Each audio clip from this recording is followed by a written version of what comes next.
Good morning guys, it's 6 a.m. Mas late akong nagising dahil dapat walang pasok yung mga bata pero sila kambal, may pasok today dahil exams nila. Today is Friday and laundry day ngayon. Nakita nyo naman, towering na ang aking laundry. And ito naman ang itsura sa kitchen guys. Kailangan ko lang naman ilagay sa pwesto nila yung mga dry dishes. Pero wala namang naiwang mga hugasin. Si Kyle ang duty sa paghugas kagabi. And kailangan ko lang ilagay sa pwesto yung mga water bottles na kung saan-saan nakalagay. Na-prep ko na yung baon ni Daddy. Iinitin na lang niya yun sa office. And sila kambal, lalagyan ko lang ng banana cake sa baonan. Hindi nila kailangan magbaon ng pang-lunch. Kasi kasuhin ko muna yung ibabaon nila kambal. And I'll see you all later. Ito na yung baon na pinrep ko guys. Banana cake niya kinakambal. Tapos, chicken fillet tortilla wrap kay Daddy. Kagabi ko pa nagawa tong tortilla wrap and hindi ko na siya ininit. Siya na lang mag-iinit mamaya sa office.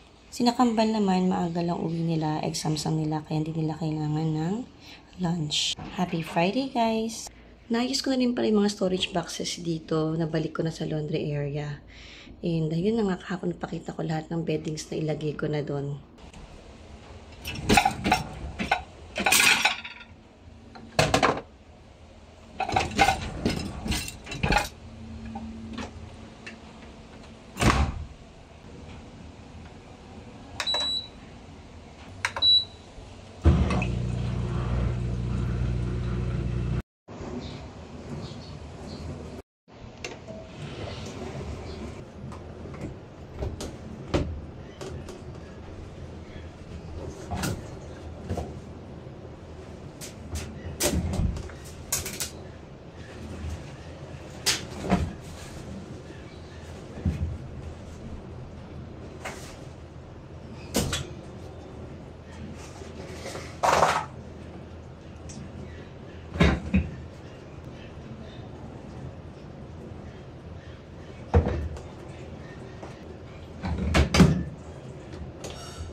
Tapos na akong mag-tidy up dito sa baba guys and katapos lang ding mag-vacuum ni Snow White. Kaya ngayon lang ako nag-video para hindi naman maingay yung background habang pinapakita ko sa inyo to. Back in action na si Snow White dahil narinisan ko na siya. Nakita nyo naman nakaraan kung gaano kadumi si Snow White and ang dami talaga yung nakukuhang buhok at dust ito sa bahay. Kahit everyday ko pa nilaran si Snow White, ganun karami ang nakukuha niya. Yung naririnig naman ninyong mga background noise, yung washing machine ko naman yun, saka yung dishwasher, maliban doon sa malakas na tweet-tweet ng bird. Unti lang naman ang inayos ko dito kasi maayos na rin siya kanina. Paggabi kasi talaga, bago ako umakyat, nagliligpit muna ulit ako dito. Ayokong iniiwan na magulo yung bahay. Ayoko na yung pagising ko, mabubulaga ako yun sa sobrang ang kalat-kalat. Feeling ko, sobrang nakakapagod yung umaga kapag chaos agad yung nakikita mo.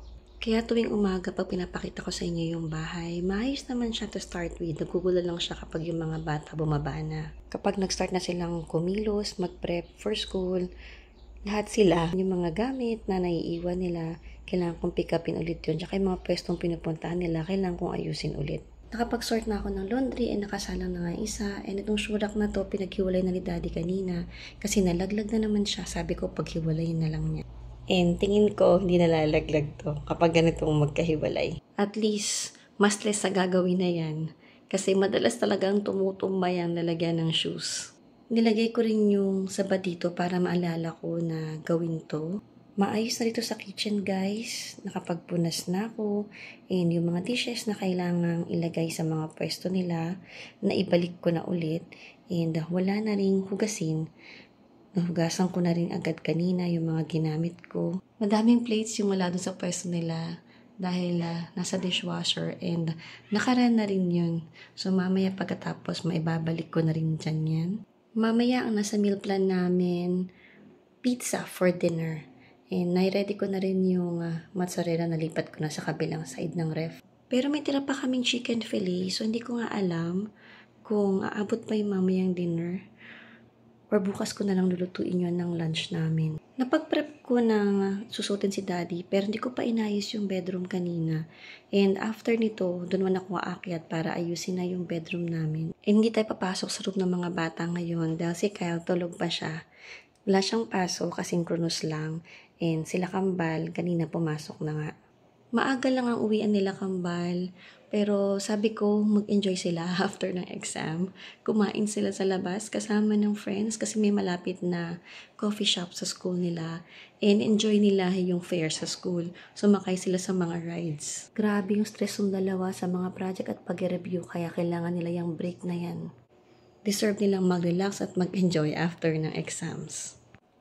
So ayan na guys, ito sa baba ng bahay. Akyat na ako para ayusin yung bed naman namin.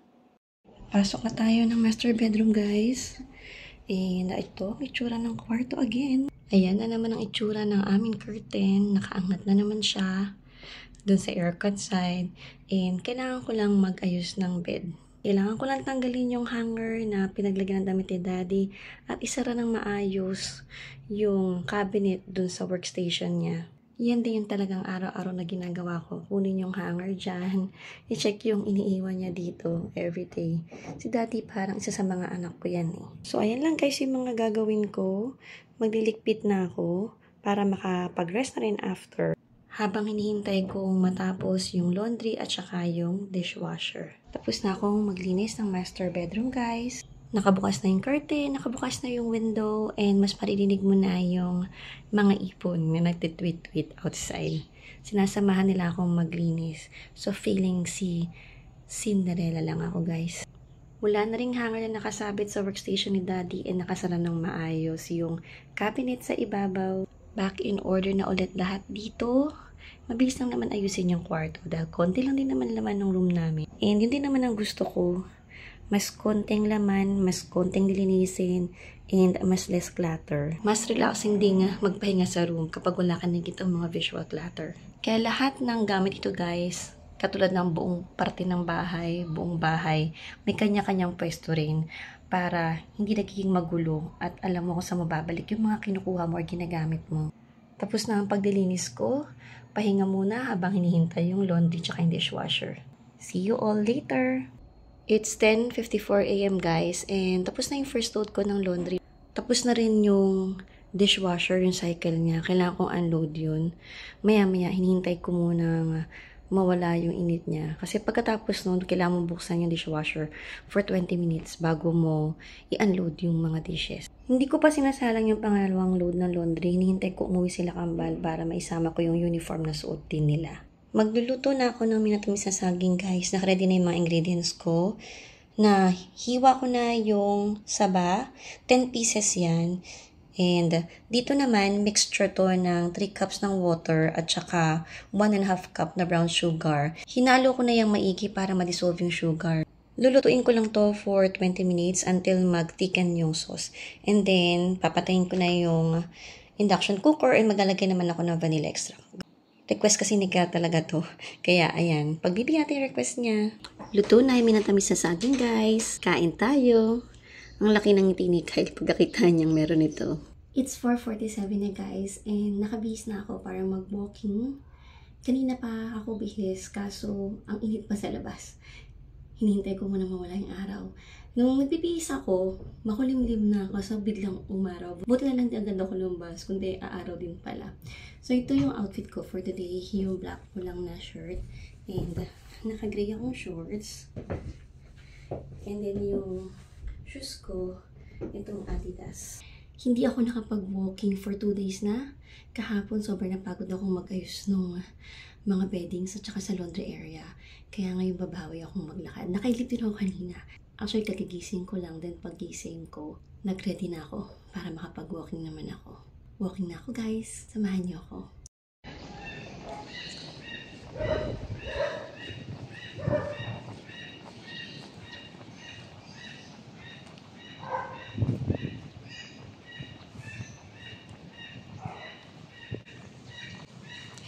Pagbaba ako ng bahay, guys, mahulimlim na.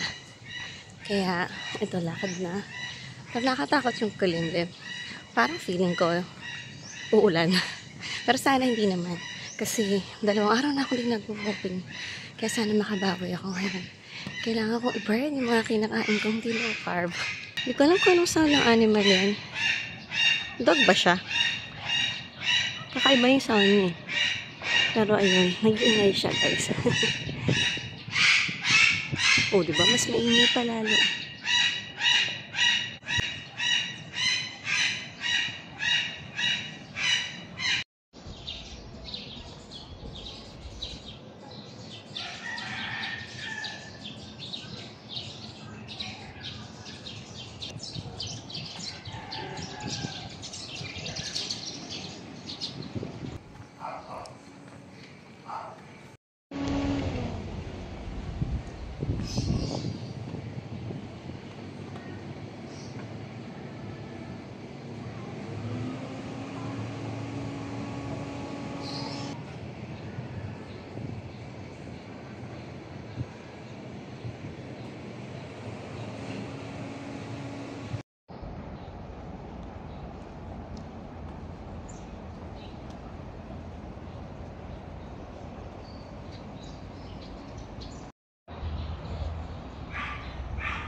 Ang ganda na naman ng sky, guys. Talagang sinadya akong dumaan muna dito na. Kasi alam ko, pa-sunset na. And ang ganda-ganda ng sky. Tingnan nyo naman yung sky. Ang ganda.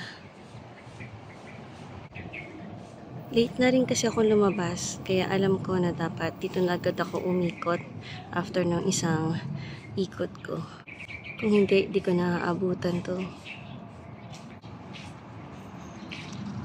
Hindi ko alam, pero tuwing nakikita ko to, sumasaya talaga ako pag dumadaan ako sa street na to.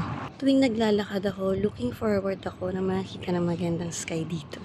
And today, di naman ako na-disappoint.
Parang cotton candy yung color ng clouds, guys.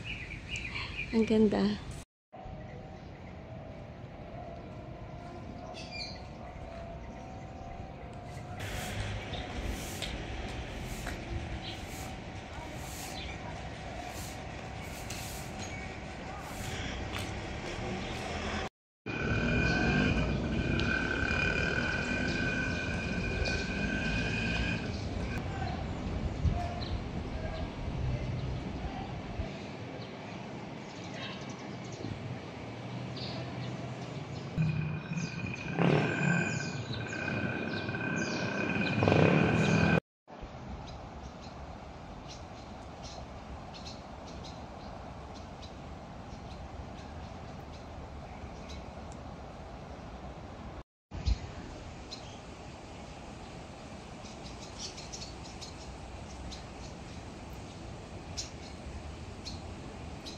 Naka 10k na ako, guys. Nagpas 10k na. Pero maglalakad pa ako. Konting pang push.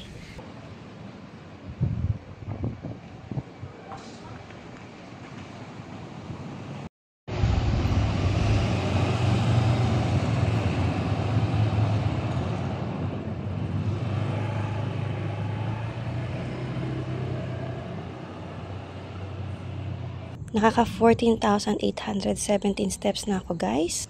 And uuwi na ako. Pauwi na ako, guys. Siguro pagdating ko ng bahay, 15,000 steps na to. Hindi ako ganun kapagod. Actually, relax ako. Kausap ko yung best friend ko kanina sa phone. Nagchichikahan kami. Catch up. And ayun, enjoy naman. Mas hindi ko napansin na ang tagal ko na pala naglalakad. Nakaka 15,000 na pala ako. So guys, uwi na muna ako. And nakakatuwa at ang daming steps today. Good morning, guys. It's 8:41 AM na. Ngayon pa lang ako bumangon pero kanina pa akong gising. 6:30 pa lang gising na ako. Pero humiga lang ako. Hindi na ako makatulog. Umuulan pala. Itong itsura ng kusina, guys. Ito lang yung mga kailangan kong ligpitin dito. And ayun pala yung mga sinampe kahapon. Hindi ko na napakita sa inyo, no? Yung mga huling sinalang ko. Si Achi na yung nagsampay niyan. May gising na sa isa sa mga bata, si Shobe, nandun sa sala nakatambay. So yan, guys, ang mga ligpitin ko today. Kailangan ko na namang alisin yung laundry. Happy Saturday, guys! Katatapos ko lang din gumawa ng Graham bars, guys. And ang ginawa kong flavor ngayon, chocolate chip cookies and Oreo. Dalawa na yung ginawa ko para mista kami sa rep lang. Sa isang tray, ang nagagamit ko, 2 all-purpose cream, tsaka isang can ng condensed milk. Tapos ilalagyan ko yun ng 1 teaspoon na vanilla. Then, nag-add ako ng 20 pieces na cookies. So, 20 pieces na chocolate chip cookies and 20 pieces na Oreo cookies.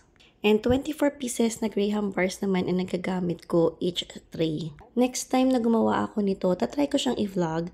Pero 5 years ago, meron akong in-upload kung paano gumawa ng ice cream, guys.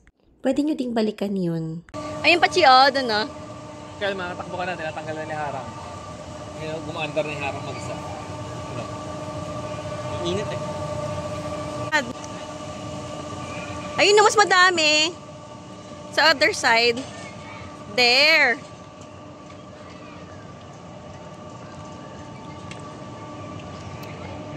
Why is the plant dying? It's not dying. I think it's dying. It's yellow. Daddy kasi, patay na naman petrify yung plant niya. Smile. Mami, sabi ng daddy ko. Say hi, anak. Mga butterfly moving.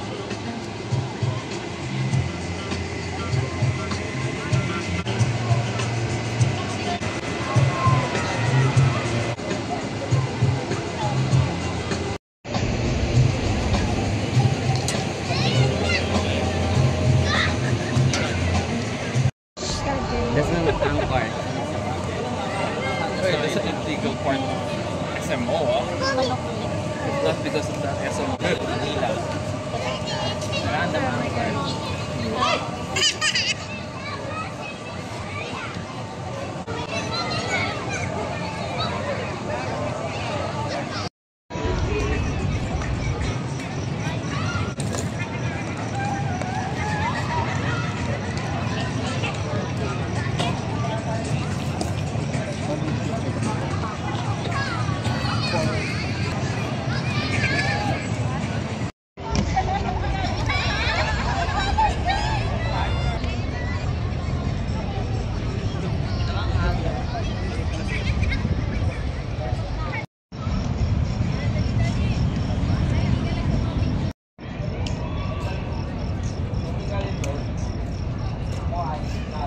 Sabi.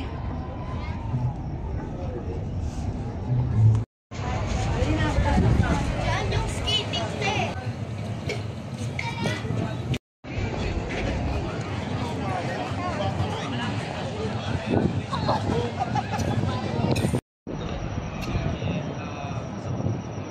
Init?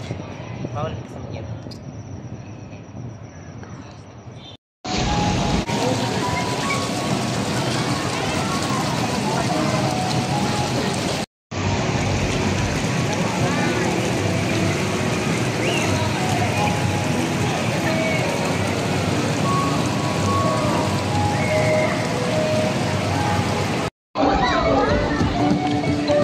Puro bata kasama nila, no?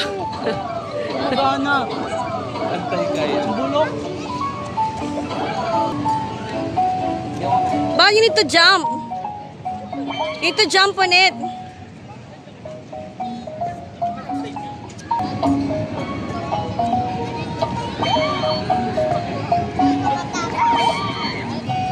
Baka dapat jump talaga. Baka. It's March! Ayaw. Ayaw na. Iyak na ako. Uy, gumana, Kyle. Okay, masaya na ako. Magana na.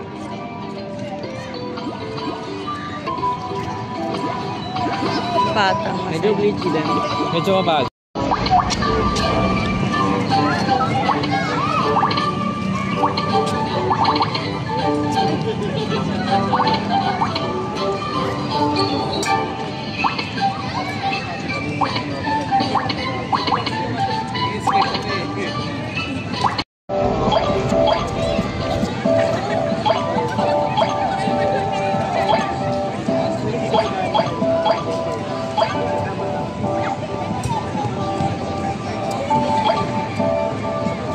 Kasama maglaro ni Achi kung gaano kaliit. Ha? Mga kasama maglaro ni Achi ang liliit.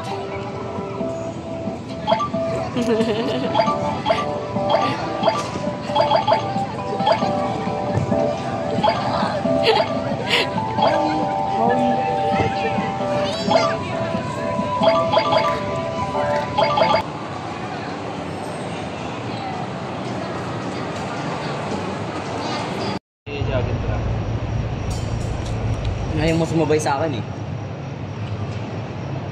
Hindi, umuwi na nga sila. Mababa na sila. May bata oh. Kasabayin ko yun. Sarap ng umuwi. Pongis siguro na ito. Tingnan.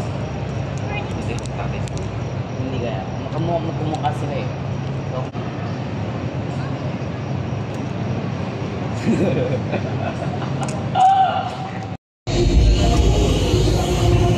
Chi.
pa.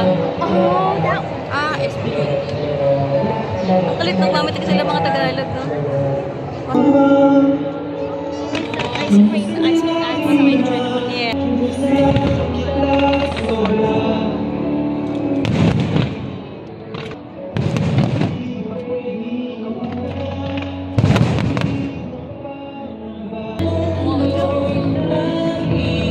Huwag mag-alala. Oh, ang ganda nito. Parang siya nagawa ng may color na ganyan. Parang siya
Ay, may spa? So over here. Not yet.